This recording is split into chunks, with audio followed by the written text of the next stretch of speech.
Siempre pensé que mi matrimonio con Lucía era sólido como las montañas de los Pirineos, que tanto admirábamos en nuestras vacaciones. Llevábamos 15 años juntos, construyendo lo que creía era una vida perfecta en nuestro apartamento en el barrio de Chamberí, en Madrid. Yo, Alejandro Montero, profesor de literatura en la Universidad Complutense, y ella, arquitecta en un prestigioso estudio del centro. 2 hijos, Martín y Sofía, de 13 y 10 años respectivamente. Una vida acomodada, respetable, envidiable incluso. Los primeros indicios fueron sutiles, casi imperceptibles. Mensajes a deshoras, sonrisas al teléfono que se apagaban cuando yo entraba en la habitación, excusas de trabajo que se alargaban hasta la madrugada. Es el proyecto del nuevo centro cultural, Ale. Es muy importante para el estudio, me decía mientras se arreglaba con más esmero que de costumbre. Yo asentía, confiando ciegamente en la mujer que había elegido como compañera de vida. Recuerdo perfectamente la tarde en que la duda se instaló definitivamente en mi mente. Era un jueves de octubre, con ese frío incipiente que anuncia el invierno madrileño. Había salido antes de la universidad porque se suspendió mi última clase. No avisé a Lucía. Pensé en sorprenderla, quizás proponerle ir a cenar a ese restaurante gallego que tanto le gustaba. Al llegar a casa, la encontré hablando por teléfono en el balcón, envuelta en su Rebeca gris, la que le regalé en nuestro aniversario. Mañana nos vemos entonces. Sí, él estará en el Congreso todo el día. No, los niños se quedan con mi madre. Su voz era diferente, un tono que nunca había usado conmigo, una melodía reservada para otro. Me quedé paralizado en el umbral de la puerta, sin que ella notara mi presencia. El ruido de los coches en la calle Gran Vía parecía haberse intensificado, martillando mis oídos mientras la sangre se me helaba en las venas. Cuando finalmente me vio, dio un respingo y terminó la llamada con un «Te tengo que dejar», apresurado. «Ale, qué susto. No te esperaba tan temprano», dijo con una sonrisa que no le llegó a los ojos. Era del trabajo. El cliente es muy pesado y me llama a todas horas. Asentí, fingiendo creerle. Esa noche apenas dormí, dándole vueltas a sus palabras, a su tono, a ese brillo especial en sus ojos que ya no era para mí. Mi cabeza era un torbellino de preguntas. ¿Quién era él? ¿Cuánto tiempo llevaba engañándome? ¿Qué había hecho mal? ¿Lo sabría alguien más? La vergüenza y la ira se mezclaban en mi pecho, formando un nudo asfixiante. Los días siguientes fueron un infierno de incertidumbre. Me convertí en un detective amateur, observando cada gesto, cada ausencia, cada excusa. Revisé su teléfono mientras dormía, pero no encontré nada comprometedor. Lucía era inteligente, siempre lo había sido. Probablemente tenía otro móvil o borraba los mensajes. Llegué incluso a seguirla una tarde, sintiéndome miserable y patético, pero la perdí entre la multitud de la Puerta del Sol. Mi amigo Ramón, el único en quien confié mis sospechas, me aconsejó confrontarla directamente. «Habla con ella, Alejandro. Si estás equivocado, te quitarás un peso de encima. Y si tienes razón, bueno, mejor saberlo que vivir en la duda». Pero no pude. El miedo a confirmar lo que ya sabía en mi interior me paralizaba. Prefería la agonía de la duda a la certeza del engaño. Además, estaban los niños. Martín, con su pasión por el fútbol y sus problemas en matemáticas. Sofía, tan sensible, tan parecida a mí en su amor por los libros. ¿Cómo iba a destrozar su mundo por una sospecha? Seguí fingiendo normalidad, dando clases sobre García Márquez y Borges con una sonrisa mecánica, asistiendo a las cenas familiares de los domingos, ayudando a los niños con sus deberes. Pero por dentro, algo se había roto irremediablemente. La confianza, ese pilar invisible que sostiene todo matrimonio, se había desmoronado como un castillo de naipes. Fue mi hermano Miguel quien, sin saberlo, me proporcionó la confirmación que tanto temía y anhelaba a la vez. En una de nuestras cervezas de los viernes me comentó casualmente que había visto a Lucía en un café de Malasaña, muy acaramelada con un hombre. «Supongo que sería un cliente», dijo, con una mirada inquisitiva que no supe interpretar. ¿Lo sabía todo Madrid menos yo? Esa noche, mientras Lucía dormía plácidamente a mi lado, la observé en la penumbra. Su rostro sereno, sus labios ligeramente entreabiertos, ese lunar en la mejilla que tanto me había enamorado. ¿Cómo podía dormir tan tranquila después de destrozar todo lo que habíamos construido? La rabia me consumía, pero también una determinación fría y calculada que nunca había sentido antes. No iba a montar una escena, no iba a suplicar explicaciones ni perdonar lo imperdonable. No iba a convertirme en el hazmerreír de nuestro círculo social. No yo, Alejandro Montero, profesor de literatura especializado en la narrativa de la venganza en el siglo de oro español, iba a demostrarle a Lucía que las consecuencias de sus actos serían tan elegantes como devastadoras. Mientras acariciaba distraídamente su cabello, empecé a trazar mi plan. Un plan que no requeriría violencia ni escándalos, sino una precisión quirúrgica y una paciencia infinita. Un plan digno de los mejores relatos de desengaño amoroso que había enseñado durante años. Porque si algo había aprendido de la literatura, es que la mejor venganza no es la más cruel, sino la más poética. No necesité contratar a un detective privado, ni seguir a Lucía por las calles de Madrid como un acosador desesperado. La confirmación llegó sola, como una fruta madura que cae del árbol cuando menos lo esperas. Era un martes de noviembre, de esos días grises que envuelven Madrid en una melancólica bruma. Había cancelado mi clase de la tarde porque tenía migraña, esas que me atacan cuando el estrés se acumula en mis sienes como un veneno lento. Estaba en mi despacho de la universidad recogiendo mis cosas cuando recibí una llamada de un número desconocido. «Señor Montero, soy la doctora Ruiz, del Hospital La Paz». Su voz profesional, ligeramente apurada, me puso en alerta inmediatamente. «Su esposa ha sufrido un accidente de coche. No es grave, pero está algo conmocionada y pregunta por usted». El pánico inicial dio paso a la confusión. Según Lucía, ese día tenía una reunión en Toledo con unos clientes. ¿Qué hacía en Madrid? ¿Y cómo había tenido un accidente?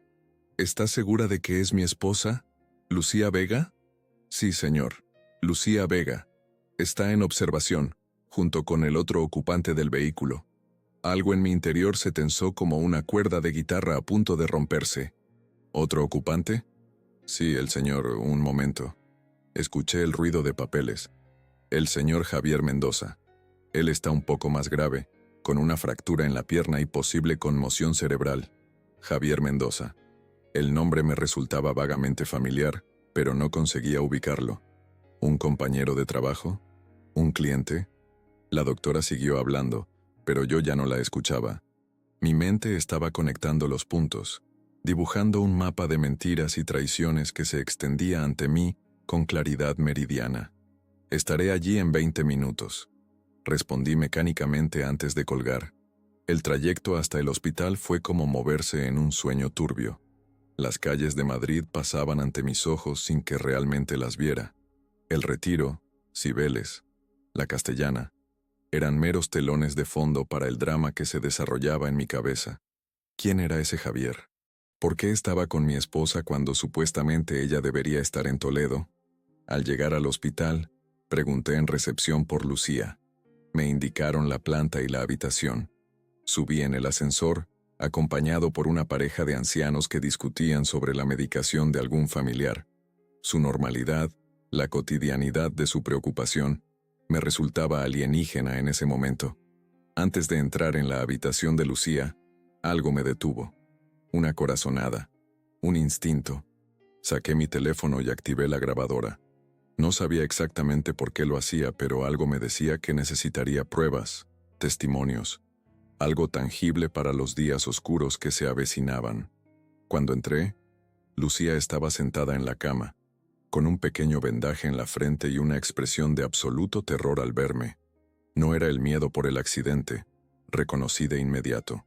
Era el pánico de quien ve desmoronarse el castillo de mentiras que ha construido meticulosamente.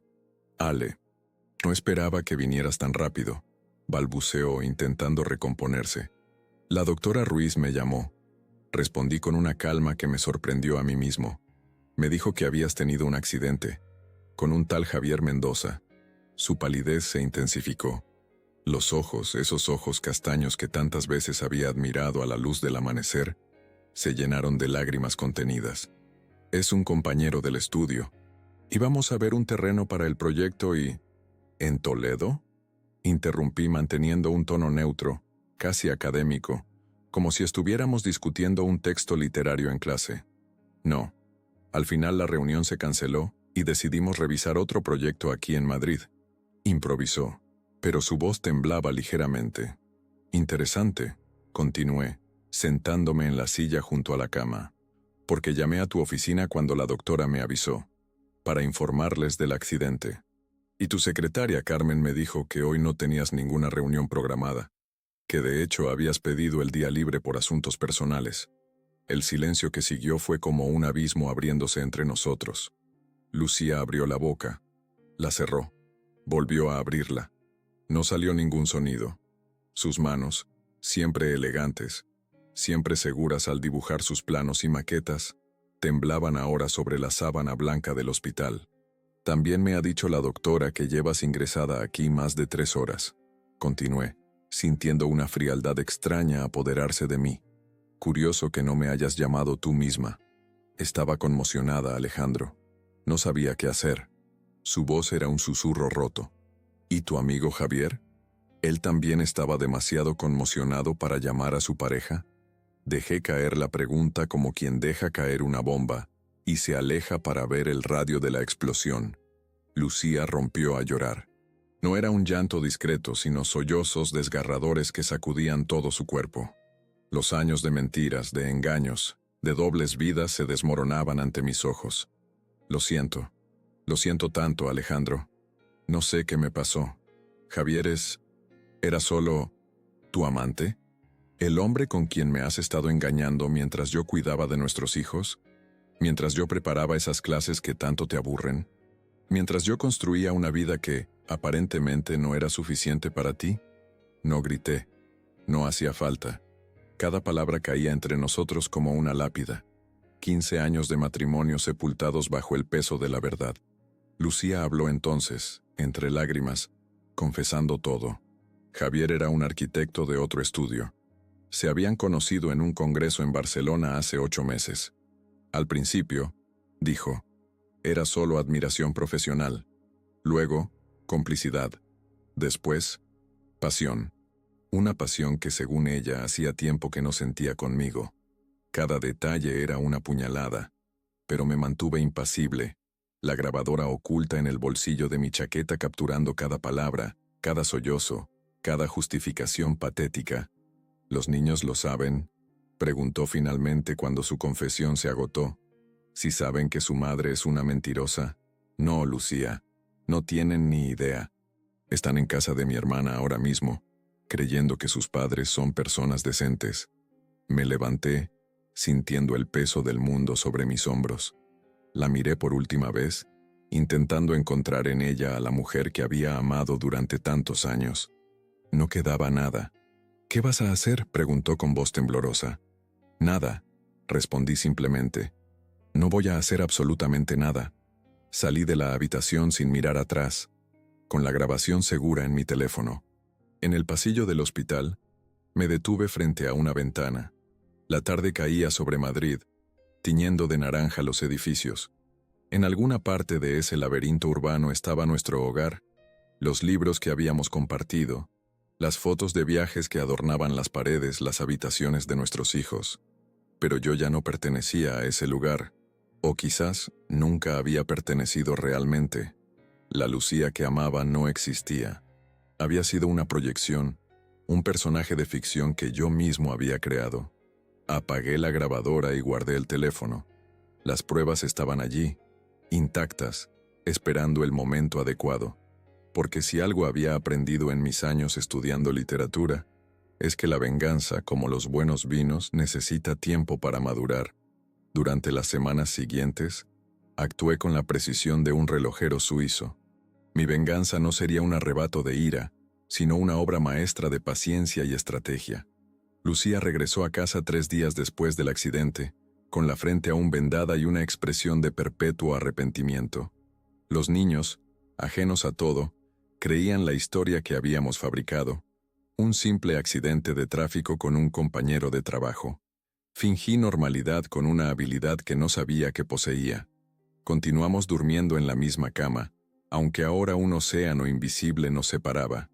Seguimos asistiendo a las cenas familiares de los domingos en casa de mis padres en Alcorcón, manteniendo las apariencias frente a todos. Incluso retomamos la rutina de ver series juntos por las noches, sentados cada uno en un extremo del sofá, como extraños que comparten accidentalmente un vagón de metro.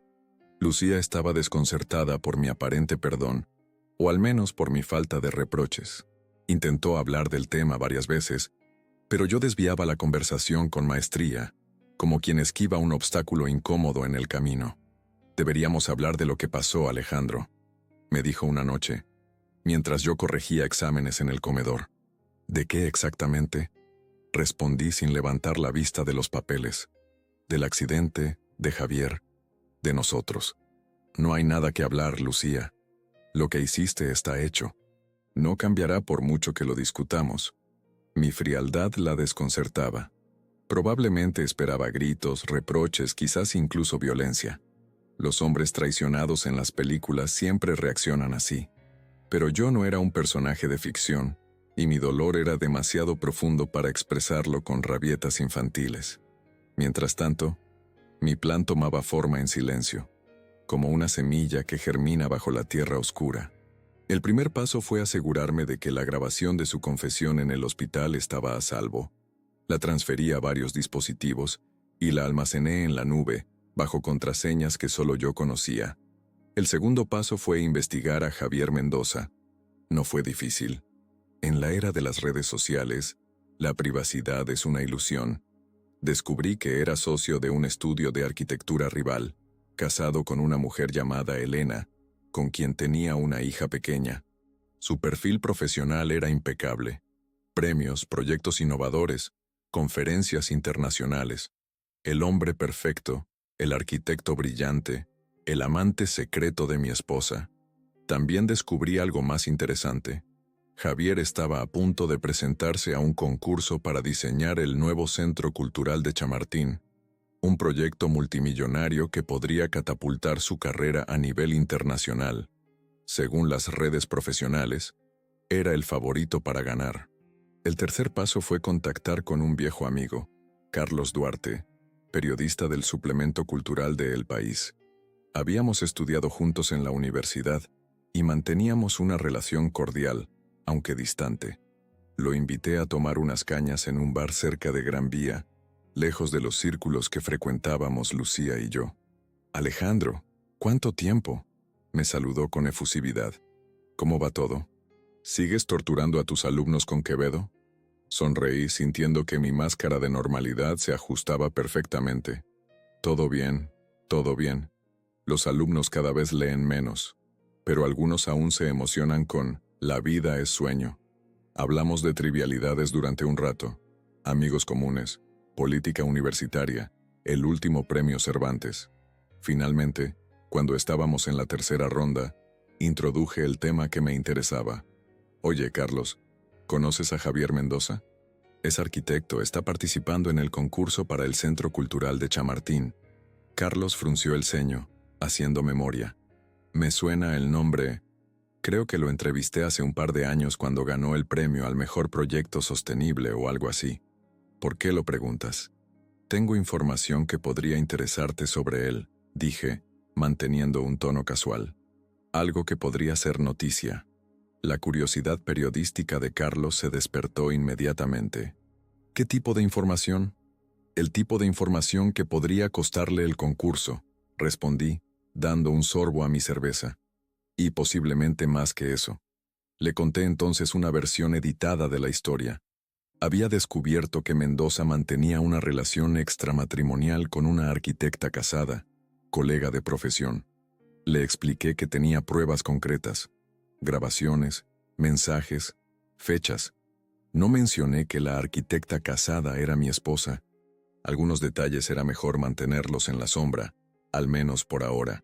«¿Y por qué me cuentas esto a mí, Alejandro?», preguntó Carlos, entrecerrando los ojos con suspicacia. No pareces el tipo de persona que disfruta de los chismes. No son chismes, son hechos, respondí con firmeza. Y te lo cuento porque creo que el público tiene derecho a saber quién es realmente el hombre al que van a confiar un proyecto tan importante. La integridad personal dice mucho sobre la integridad profesional, ¿no crees? Carlos me observó durante unos segundos evaluándome. Hay algo más, ¿verdad? Esto es personal para ti. Sonreí enigmáticamente. Digamos que tengo mis razones, pero la información es real, y eso es lo único que importa para un periodista como tú. Finalmente, Carlos aceptó investigar el tema. Le pasé copias de algunos mensajes comprometedores entre Javier y Lucía. Obviamente, edité el nombre de ella, y le prometí más material si lo necesitaba. Nos despedimos con un apretón de manos y la promesa de mantenernos en contacto. El cuarto paso de mi plan requería más audacia. Usando mis conocimientos informáticos básicos, creé una cuenta de correo anónima y contacté con Elena, la esposa de Javier. El mensaje era breve pero devastador. Su marido mantiene una relación con una mujer casada. Si quiere pruebas, responda a este correo. Elena respondió en menos de una hora. Su mensaje destilaba incredulidad y furia contenida. Le envié fragmentos editados de la grabación del hospital, donde Lucía confesaba la aventura pero donde no se escuchaba mi voz ni nada que pudiera identificarme. También le envié CAPT. Durante las semanas siguientes, actué con la precisión de un relojero suizo. Mi venganza no sería un arrebato de ira, sino una obra maestra de paciencia y estrategia. Lucía regresó a casa 3 días después del accidente, con la frente aún vendada y una expresión de perpetuo arrepentimiento. Los niños, ajenos a todo, creían la historia que habíamos fabricado, un simple accidente de tráfico con un compañero de trabajo. Fingí normalidad con una habilidad que no sabía que poseía. Continuamos durmiendo en la misma cama, aunque ahora un océano invisible nos separaba. Seguimos asistiendo a las cenas familiares de los domingos en casa de mis padres en Alcorcón, manteniendo las apariencias frente a todos. Incluso retomamos la rutina de ver series juntos por las noches, sentados cada uno en un extremo del sofá, como extraños que comparten accidentalmente un vagón de metro. Lucía estaba desconcertada por mi aparente perdón, o al menos por mi falta de reproches. Intentó hablar del tema varias veces, pero yo desviaba la conversación con maestría, como quien esquiva un obstáculo incómodo en el camino. «Deberíamos hablar de lo que pasó, Alejandro», me dijo una noche, mientras yo corregía exámenes en el comedor. «¿De qué exactamente?», respondí sin levantar la vista de los papeles. «¿Del accidente? ¿De Javier? ¿De nosotros? No hay nada que hablar, Lucía. Lo que hiciste está hecho. No cambiará por mucho que lo discutamos». Mi frialdad la desconcertaba. Probablemente esperaba gritos, reproches, quizás incluso violencia. Los hombres traicionados en las películas siempre reaccionan así. Pero yo no era un personaje de ficción, y mi dolor era demasiado profundo para expresarlo con rabietas infantiles. Mientras tanto, mi plan tomaba forma en silencio, como una semilla que germina bajo la tierra oscura. El primer paso fue asegurarme de que la grabación de su confesión en el hospital estaba a salvo. La transferí a varios dispositivos y la almacené en la nube, bajo contraseñas que solo yo conocía. El segundo paso fue investigar a Javier Mendoza. No fue difícil. En la era de las redes sociales, la privacidad es una ilusión. Descubrí que era socio de un estudio de arquitectura rival, casado con una mujer llamada Elena, con quien tenía una hija pequeña. Su perfil profesional era impecable. Premios, proyectos innovadores, conferencias internacionales. El hombre perfecto, el arquitecto brillante, el amante secreto de mi esposa. También descubrí algo más interesante. Javier estaba a punto de presentarse a un concurso para diseñar el nuevo Centro Cultural de Chamartín, un proyecto multimillonario que podría catapultar su carrera a nivel internacional. Según las redes profesionales, era el favorito para ganar. El tercer paso fue contactar con un viejo amigo, Carlos Duarte, periodista del suplemento cultural de El País. Habíamos estudiado juntos en la universidad y manteníamos una relación cordial, aunque distante. Lo invité a tomar unas cañas en un bar cerca de Gran Vía, lejos de los círculos que frecuentábamos Lucía y yo. Alejandro, ¿cuánto tiempo? Me saludó con efusividad. ¿Cómo va todo? ¿Sigues torturando a tus alumnos con Quevedo?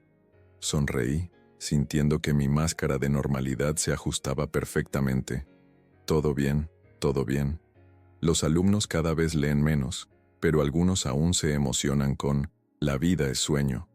Hablamos de trivialidades durante un rato.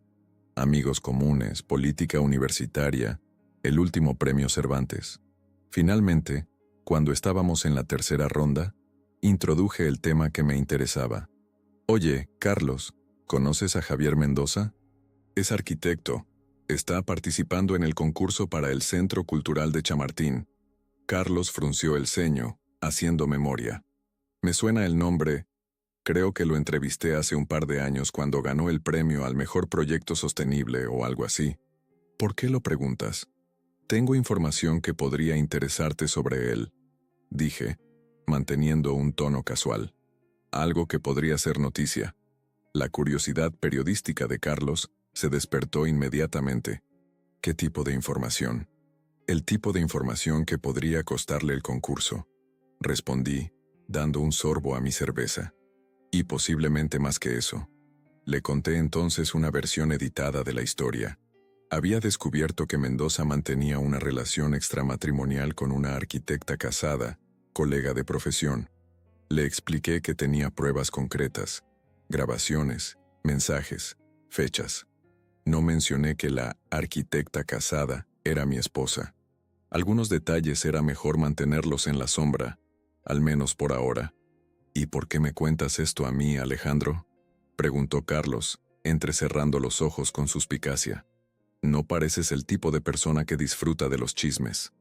No son chismes, son hechos, respondí con firmeza. Y te lo cuento porque creo que el público tiene derecho a saber quién es realmente el hombre al que van a confiar un proyecto tan importante. La integridad personal dice mucho sobre la integridad profesional, ¿no crees? Carlos me observó durante unos segundos, evaluándome. Hay algo más, ¿verdad? Esto es personal para ti. Sonreí enigmáticamente. Digamos que tengo mis razones, pero la información es real, y eso es lo único que importa para un periodista como tú. Finalmente, Carlos aceptó investigar el tema. Le pasé copias de algunos mensajes comprometedores entre Javier y Lucía. Obviamente, edité el nombre de ella, y le prometí más material si lo necesitaba. Nos despedimos con un apretón de manos y la promesa de mantenernos en contacto. El cuarto paso de mi plan requería más audacia. Usando mis conocimientos informáticos básicos, creé una cuenta de correo anónima y contacté con Elena, la esposa de Javier. El mensaje era breve pero devastador. Su marido mantiene una relación con una mujer casada. Si quiere pruebas, responda a este correo. Elena respondió en menos de una hora. Su mensaje destilaba incredulidad y furia contenida. Le envié fragmentos editados de la grabación del hospital, donde Lucía confesaba la aventura, pero donde no se escuchaba mi voz ni nada que pudiera identificarme. También le envié capturas de pantalla de mensajes comprometedores y la ubicación de un hotel en la calle Serrano donde, según había descubierto revisando los extractos de la tarjeta de crédito de Lucía, la pareja solía encontrarse. El quinto paso, y quizás el más delicado, involucraba a mis hijos. No pensaba utilizarlos como armas ni exponerlos al escándalo que estaba orquestando. Al contrario, necesitaba protegerlos. Hablé con mi hermana Isabel, abogada de familia, sin revelarle toda la verdad. Le dije que Lucía y yo estábamos pasando por una crisis y que quería saber mis opciones legales respecto a la custodia. ¿Estás seguro de que no hay vuelta atrás, Alejandro?, me preguntó Isabel preocupada. 15 años de matrimonio no se tiran por la borda así como así. Estoy seguro, respondí con firmeza. Algunas traiciones no tienen perdón. Isabel me explicó los procedimientos, los plazos, los posibles escenarios. Tomé notas meticulosamente, como si fuera uno de mis alumnos en una clase particularmente importante. Necesitaba estar preparado para cuando la tormenta que estaba gestando finalmente estallara. El último paso de mi plan era el más arriesgado, pero también el más satisfactorio. A través de un contacto en la universidad, conseguí la dirección de correo del presidente del jurado del concurso para el Centro Cultural de Chamartín. Le envié un dossier completo sobre Javier Mendoza, su aventura, su accidente, su falta de ética profesional. Incluí también recortes de prensa antiguos donde se mencionaban vagamente rumores sobre plagios en sus primeros proyectos. Nada concreto, pero suficiente para sembrar la duda. Todo estaba listo. Las piezas colocadas en el tablero con precisión milimétrica. Ahora solo quedaba esperar a que el dominó comenzara a caer. Esa noche, mientras cenábamos en silencio, Lucía me miró con una mezcla de confusión y esperanza. ¿Estamos bien, Alejandro?, preguntó tímidamente. ¿Has estado tan distante estas semanas? La observé detenidamente. Esta mujer que una vez fue el centro de mi universo y ahora era poco más que una extraña con la que compartía techo. Estamos como tenemos que estar, Lucía, respondí enigmáticamente. El tiempo pone a cada uno en su lugar. Ella asintió, sin entender realmente el significado oculto de mis palabras. No podía imaginar que, mientras hablábamos tranquilamente sobre la próxima reunión de padres en el colegio de Martín, yo había puesto en marcha un mecanismo que pronto destruiría no solo su aventura, sino también su reputación profesional y social. La venganza, como bien sabían los dramaturgos del siglo de oro que tanto admiraba, es un plato que se sirve frío, y yo había mantenido el mío en la nevera el tiempo suficiente. Estaba listo para ser servido. El derrumbe comenzó un martes por la mañana. Estaba impartiendo mi clase sobre la Celestina, cuando noté que varios alumnos miraban insistentemente sus móviles, intercambiando miradas y murmullos. No le di importancia hasta que, al terminar la clase, mi teléfono comenzó a vibrar con una insistencia inusual. Tenía 15 llamadas perdidas de Lucía, 7 de mi hermana Isabel y varios mensajes de amigos preguntándome si estaba bien. Algo había ocurrido. Algo grande. Me senté en un banco del pasillo de la facultad y abrí el navegador en mi móvil. No tuve que buscar mucho. En la portada digital de El País aparecía un artículo firmado por Carlos Duarte. Escándalo en el concurso del Centro Cultural de Chamartín. Acusan al favorito de conducta impropia. El artículo, escrito con la maestría periodística de Carlos, detallaba cómo Javier Mendoza, el arquitecto favorito para ganar el prestigioso concurso, estaba envuelto en un escándalo personal y profesional que ponía en duda su integridad. El texto mencionaba una relación extramatrimonial con una arquitecta casada de un estudio rival, sin nombrar a Lucía directamente. También insinuaba posibles irregularidades en proyectos anteriores de Mendoza y cuestionaba si una persona con dudosos estándares éticos en su vida personal debería ser responsable de un proyecto público de tal envergadura. Mientras leía, llegó un mensaje de Carlos. Ya está en marcha. Espero que sepas lo que estás haciendo, amigo. No respondí. En lugar de eso busqué más información. El artículo de Carlos había abierto la caja de Pandora. Otros medios ya se hacían eco de la noticia, añadiendo especulaciones y detalles morbosos. En Twitter, el hashtag Mendoza Escándalo era tendencia nacional. Decidí no llamar a Lucía.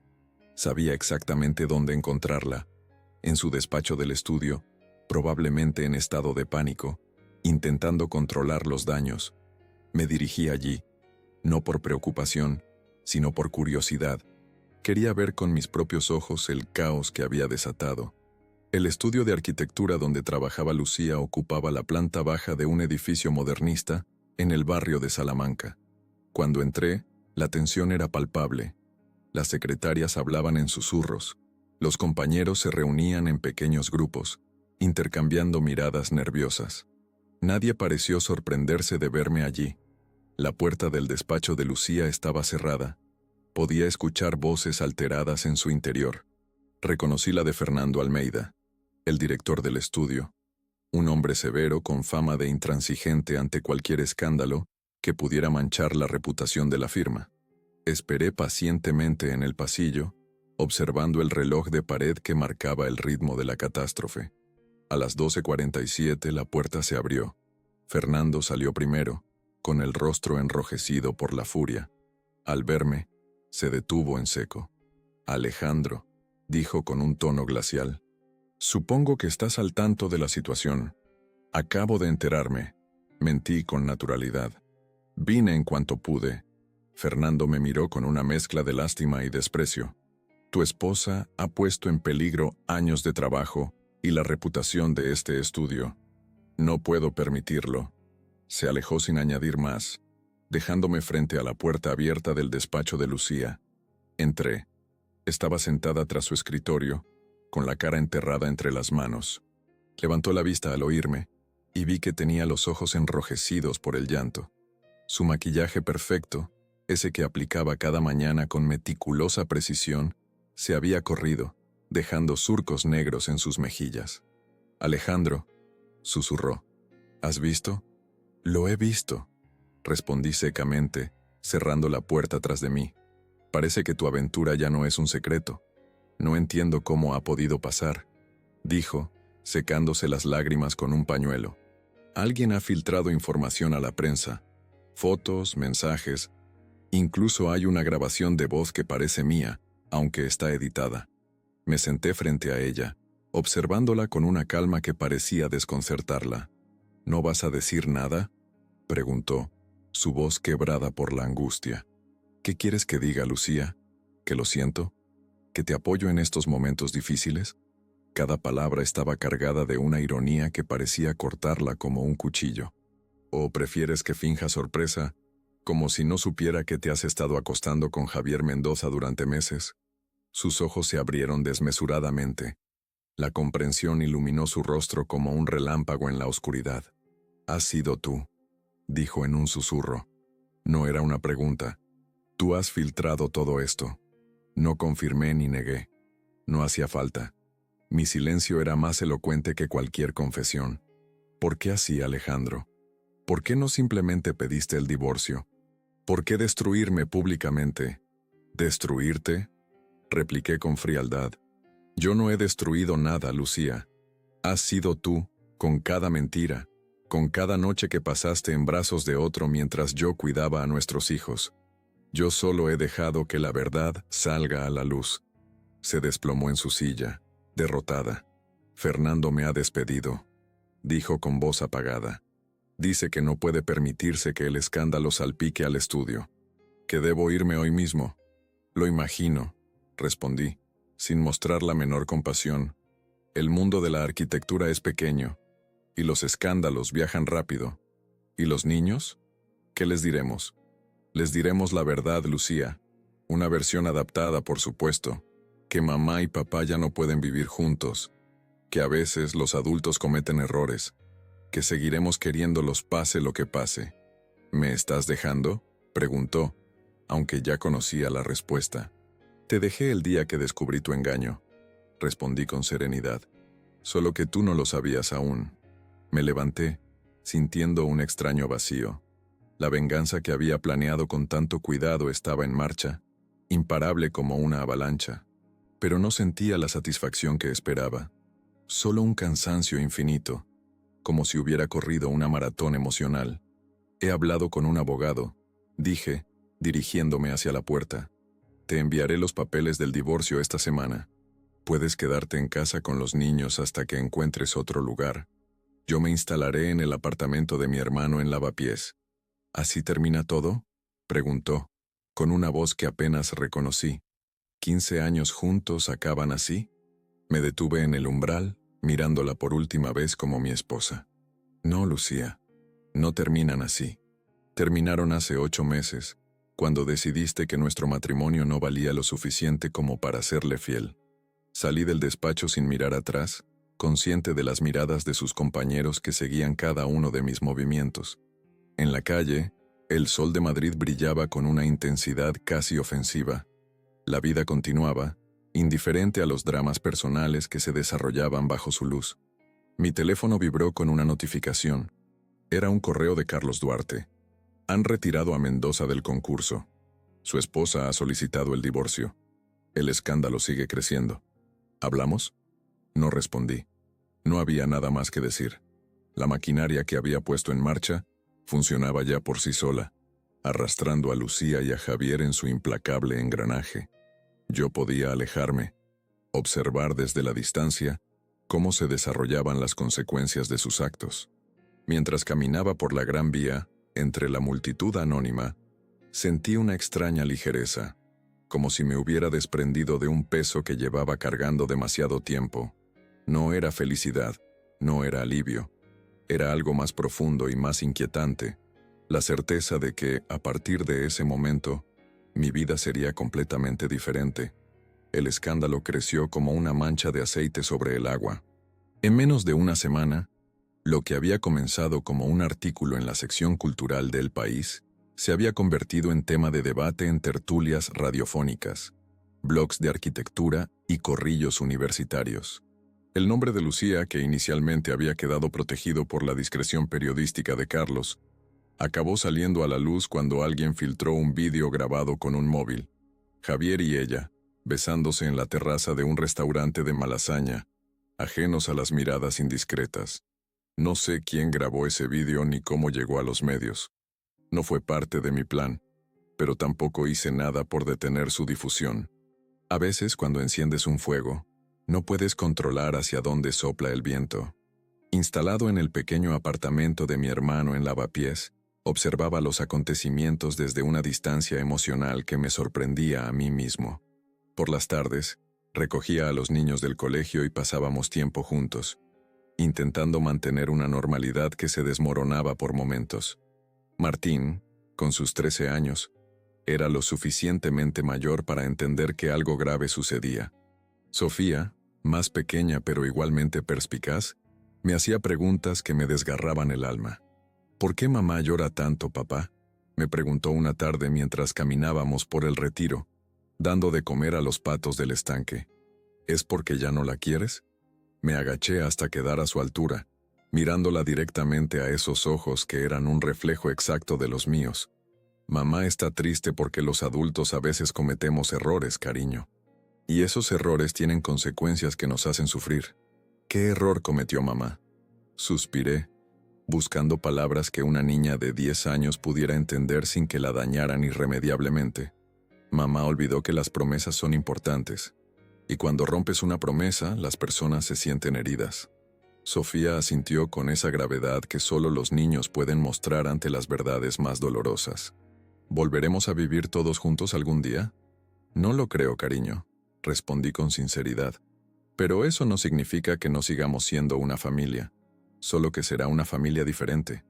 Mientras tanto, el mundo profesional de Lucía se desmoronaba como un castillo de naipes. Tras ser despedida del estudio de arquitectura, intentó buscar trabajo en otras firmas, pero su nombre se había convertido en sinónimo de escándalo. Nadie quería contratar a la arquitecta que había tenido una aventura con Javier Mendoza, especialmente después de que salieran a la luz rumores sobre posibles irregularidades en proyectos en los que ambos habían colaborado secretamente. Javier no estaba en mejor situación. Descalificado del concurso del Centro Cultural, abandonado por su esposa y con una demanda por plagio interpuesta por un antiguo colaborador, que probablemente había visto la oportunidad de vengarse ahora que Mendoza estaba caído en desgracia, su brillante carrera se había truncado de la noche a la mañana. Mi venganza había sido más efectiva de lo que había imaginado, y sin embargo, no sentía la satisfacción que esperaba. Solo una especie de vacío melancólico, como quien contempla las ruinas de una ciudad antigua, y piensa en lo que pudo haber sido. Una tarde, unas 3 semanas después de que estallara el escándalo, recibí una llamada de Isabel, mi hermana. «Alejandro, tienes que ir a casa», dijo sin preámbulos con un tono que me puso en alerta. «Lucía no está bien». «¿Qué ha pasado?», pregunté, sintiendo un nudo en el estómago. «No lo sé exactamente. Tu vecina Carmen me ha llamado. Dice que Lucía lleva 2 días sin salir del dormitorio, que no responde al timbre ni al teléfono. Los niños están preocupados. Martín y Sofía habían pasado el fin de semana conmigo, y los había dejado en casa esa misma mañana. Lucía parecía cansada, ojerosa, pero relativamente entera. ¿Qué había cambiado en apenas unas horas? Tomé un taxi hasta nuestro apartamento en Chamberí, con el corazón latiendo con fuerza. No era preocupación por Lucía, me dije a mí mismo. Era por los niños, por lo que pudieran estar presenciando. Cuando llegué, Carmen, nuestra vecina del 30B, estaba en el rellano con Martín y Sofía. Los niños corrieron hacia mí, abrazándome con fuerza. «Papá, mamá no sale de la habitación», dijo Martín, con una madurez impropia de su edad. «Le hemos llamado para comer, pero no contesta. Dice que quiere estar sola», añadió Sofía, con los ojos llenos de lágrimas. «Pero lleva ahí todo el día». Carmen me miró con reprobación apenas disimulada. Era una mujer mayor, de esas que han visto pasar la vida y creen tener derecho a juzgar la de los demás. «No sé qué ha pasado entre ustedes», dijo, mientras recogía su bolso, «pero esa mujer necesita ayuda. No está bien». Le agradecí que cuidara de los niños y le prometí que me ocuparía de todo. Una vez que se marchó, le pedí a Martín que llevara a Sofía a su habitación y que pusieran una película. «Yo hablaré con mamá», les aseguré. La puerta del dormitorio estaba cerrada, pero no con llave. Llamé suavemente. No hubo respuesta. Volví a llamar, con más insistencia. Silencio. Finalmente, abrí despacio. La habitación estaba en penumbra, las persianas bajadas dejando apenas pasar finos hilos de luz entre las lamas. Lucía estaba tumbada en la cama, de espaldas a la puerta, inmóvil. Por un momento, un pánico irracional me invadió. «¿Y sí? Lucía», llamé, acercándome con cautela. Se movió ligeramente, señal de que al menos estaba consciente. Me senté en el borde de la cama sin tocarla. Podía oír su respiración entrecortada, como si hubiera estado llorando durante horas.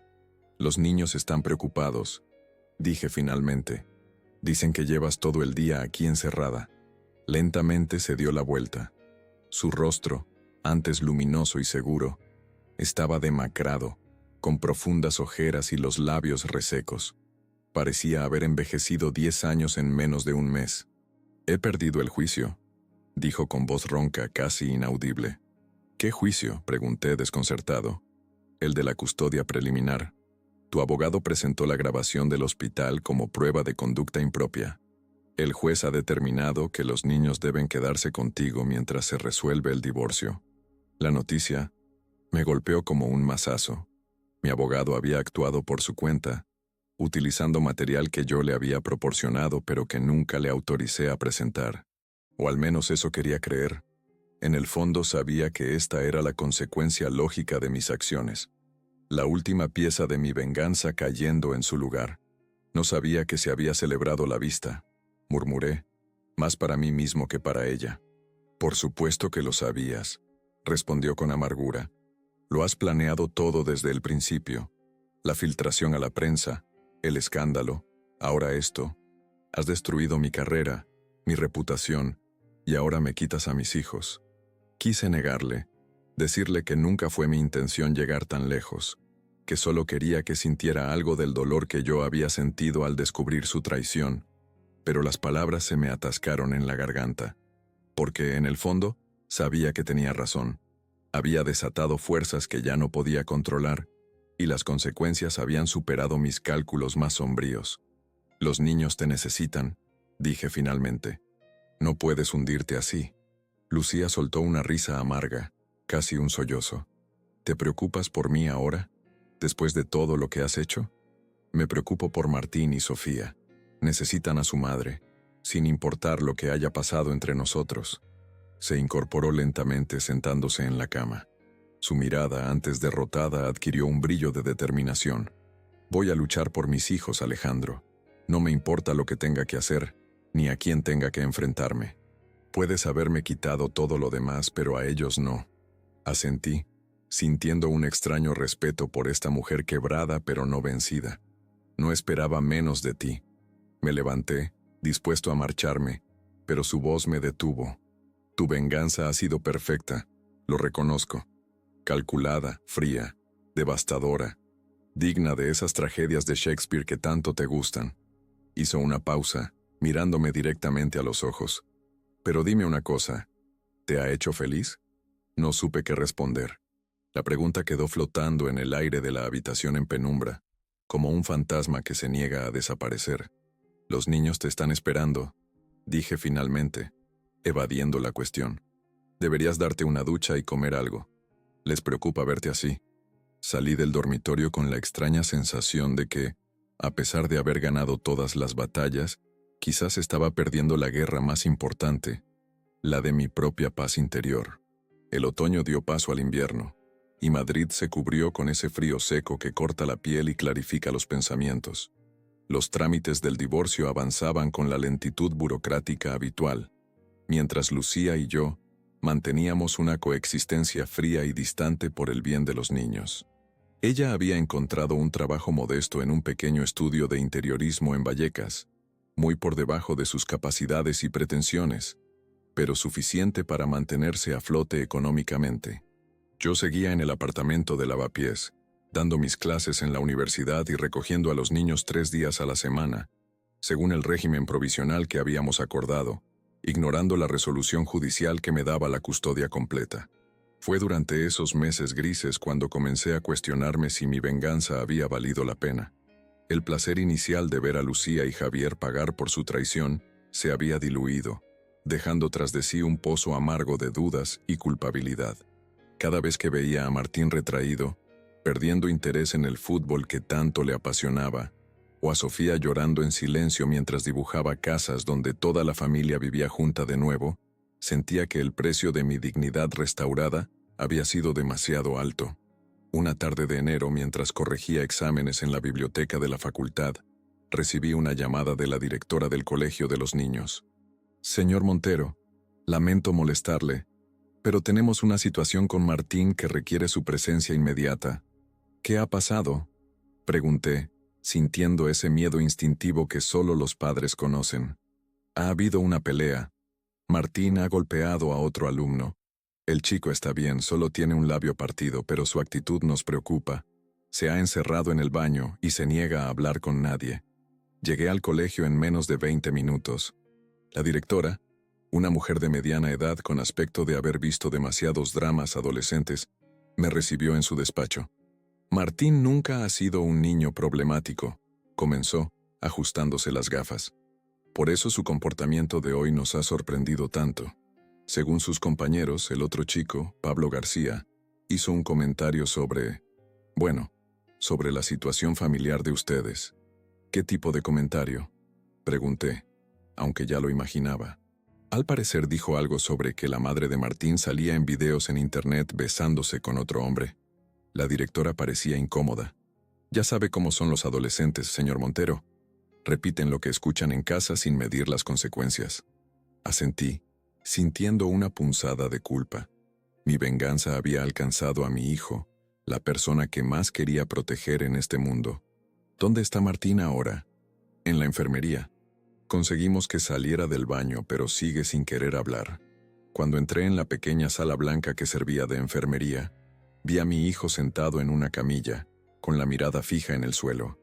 Tenía los nudillos enrojecidos y una expresión que nunca le había visto antes. Una mezcla de rabia y vergüenza que me encogió el corazón. «Hola, campeón», dije suavemente, sentándome a su lado. No respondió, ni siquiera me miró. «La directora me ha contado lo que ha pasado. ¿Quieres hablar de ello?» Silencio. Un silencio pesado, cargado de reproches no pronunciados. «Martín, lo que hizo ese chico estuvo mal, pero golpear a alguien no es la solución. ¿Y qué debía hacer?», estalló finalmente, levantando la vista. Sus ojos estaban enrojecidos como si hubiera estado conteniendo las lágrimas durante horas. ¿Dejar que hablara así de mamá? ¿Que todos se rieran? No, claro que no, pero... «Todo el mundo habla de nosotros», me interrumpió, con la voz quebrada por la emoción. «En el colegio, en el barrio. Dicen cosas horribles de mamá, y de ti también. Dicen que tú filtraste esos videos para vengarte, que destrozaste su carrera a propósito». Me quedé helado. No esperaba que los rumores hubieran llegado tan lejos, que hubieran alcanzado los oídos de mi hijo. Pero por supuesto Madrid es una ciudad pequeña cuando se trata de escándalos. «Martín, las cosas entre adultos son complicadas». «¿Es verdad?», preguntó directamente, mirándome a los ojos con una intensidad que me desarmó. «¿Tú hiciste que todos supieran lo de mamá y ese hombre?». No pude mentirle. No a él, no en ese momento crucial en que sentía que podía perder su respeto para siempre. «Sí», admití, sintiendo el peso de esa simple palabra. Cuando descubrí que tu madre me había engañado, sentí tanto dolor y tanta rabia que quise que ella sufriera como yo estaba sufriendo. No pensé en las consecuencias. No pensé en cómo os afectaría a ti y a Sofía. Martín asimiló mis palabras en silencio. Luego, con una madurez que me sorprendió y avergonzó a partes iguales, dijo: «Mamá hizo mal. Pero tú también, papá». En ese momento, viéndome reflejado en los ojos de mi hijo, entendí que mi venganza no había sido un acto de justicia poética, sino una forma elaborada de crueldad. Había conseguido humillar a Lucía, destruir su carrera, separarla de sus hijos. ¿Pero a qué precio? ¿Qué clase de ejemplo estaba dando a Martín y Sofía? ¿Qué lección estaban aprendiendo sobre el perdón, la compasión, la dignidad real? Tienes razón, admití, sintiendo que algo se rompía y sanaba simultáneamente en mi interior. Lo que hice estuvo mal. Me dejé llevar por el dolor y cometí errores que han hecho daño a mucha gente, incluidos tú y tu hermana. Martín no dijo nada, pero vi en su rostro un ligero alivio, como si mi confesión hubiera aligerado en parte la carga que llevaba sobre sus jóvenes hombros. ¿Sabes qué? Vamos a saltarnos el resto de las clases hoy, propuse. Recogemos a Sofía y nos vamos a casa. ¿A casa de verdad o a tu apartamento? A casa de verdad, respondí, sorprendiéndome a mí mismo. Creo que es hora de que tenga una conversación muy seria con tu madre. Esa noche, después de acostar a los niños, Lucía y yo nos sentamos en la cocina. Entre nosotros, como un tercer comensal invisible, estaban meses de rencor, dolor y venganza. Le conté lo sucedido con Martín, la vergüenza que sentí al reconocer mi parte de responsabilidad en su sufrimiento. Nunca quise que los niños salieran perjudicados, dije, mirando mi taza de té ya frío. Pero fui un ingenuo al pensar que podría controlar las consecuencias de mis actos. Lucía me observaba con cautela, como quien mira a un animal herido que podría atacar o huir en cualquier momento. «Lo que hiciste fue calculado y cruel, Alejandro», dijo finalmente. «Destruiste todo lo que había construido durante años. Lo sé. Y no puedo decir que lo siento, porque estaría mintiendo. Cuando descubrí tu aventura, sentí que el mundo se desmoronaba. Quería que sufrieras como yo sufría, pero ahora veo que solo he conseguido que sufran los niños. Y eso sí lo lamento profundamente». Se hizo un silencio espeso entre nosotros. Fuera, Madrid continuaba su vida nocturna, ajena a los dramas que se desarrollaban tras las ventanas iluminadas de sus edificios. «No espero que me perdones», continuó Lucía, con una voz más suave. «Lo que hice fue imperdonable. Traicioné tu confianza, nuestra familia, todo lo que habíamos construido juntos. Y lo hice por... ni siquiera sé explicar por qué. Quizás por vanidad, por la emoción de sentirme deseada de nuevo, por escapar de la rutina. No hay excusa válida». «No, no la hay», concordé. «Como tampoco hay excusa para lo que yo hice después. Podría haberme limitado a pedir el divorcio, a mantener nuestra ruptura en el ámbito privado. En lugar de eso, elegí la venganza pública, la humillación, la destrucción». Nos miramos en silencio, dos personas que una vez se habían amado y ahora apenas se reconocían. Pero en ese reconocimiento de culpas mutuas había algo nuevo, un terreno común sobre el que quizás, solo quizás, podríamos construir una forma diferente de relacionarnos por el bien de nuestros hijos. «¿Qué hacemos ahora?», preguntó Lucía. «No lo sé», respondí con honestidad, «pero creo que debemos empezar por detener esta guerra fría. Retirar las demandas, negociar un divorcio civilizado, establecer una custodia compartida que priorice el bienestar de Martín y Sofía. ¿Y el escándalo? Mi reputación profesional. Hablaré con Carlos Duarte. Le pediré que escriba un artículo de seguimiento, aclarando que muchas de las acusaciones contra ti eran exageradas o infundadas. No puedo prometerte que recuperes tu carrera tal como era antes, pero al menos puedo intentar reparar parte del daño que causé». Lucía asintió lentamente, como si le costara creer en mis palabras después de todo lo sucedido. «¿Por qué harías eso ahora?», preguntó, con una mezcla de esperanza y desconfianza. «Por los niños principalmente. Pero también porque estoy cansado, Lucía. Cansado de alimentar este rencor que no me deja avanzar. La venganza no me ha traído la paz que esperaba, solo más dolor y culpa. Extendí mi mano sobre la mesa, no como una oferta romántica de reconciliación, sino como un gesto de tregua. Después de un momento de duda, Lucía la tomó. Su mano estaba fría, pero firme. Por los niños, dijo, con una pequeña sonrisa triste. Por los niños, repetí. Esa noche, mientras dormía en el sofá de lo que una vez fue nuestro hogar compartido, sentí que algo en mi interior comenzaba a sanar. No era perdón, no exactamente. Era algo más parecido a la aceptación. Aceptación de que ambos habíamos cometido errores terribles, de que el amor puede convertirse en odio con aterradora facilidad, pero también de que siempre hay un camino de vuelta hacia la luz, por muy oscuro que parezca el sendero. La venganza, descubrí, es como un fuego que consume primero a quien lo enciende. La verdadera dignidad no está en hacer pagar a otros por sus errores, sino en la capacidad de levantarse y seguir adelante, sin permitir que el rencor defina quiénes somos o en quiénes nos convertimos.